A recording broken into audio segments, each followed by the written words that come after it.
أيضا المسلة، وهي رمز ماسوني وفرعوني مرتبط بطقوسهم في عبادة الشيطان، ويمكن مشاهدته في أماكن كثيرة في العالم، بما لا يدع مجالا للشك في أن هناك عملا منظما لتحويل رموز الشيطان إلى واقع ثقافي تمهيدا لقدوم الأعور الدجال.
إنه نصب الشيطان الذي يرجمه المسلمون منذ أكثر من 14 قرنا،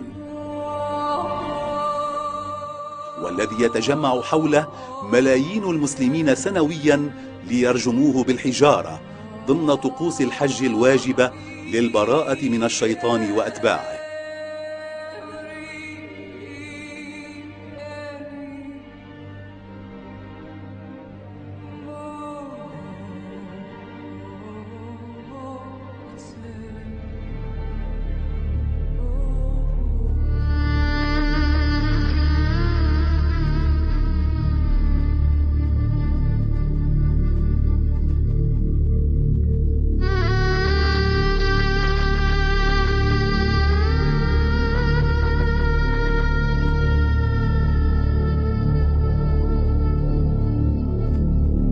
من غير نصب الشيطان؟ ولمصلحة من غيروا نصب الشيطان؟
هل يعلم المسلمون أين نصب الشيطان الآن؟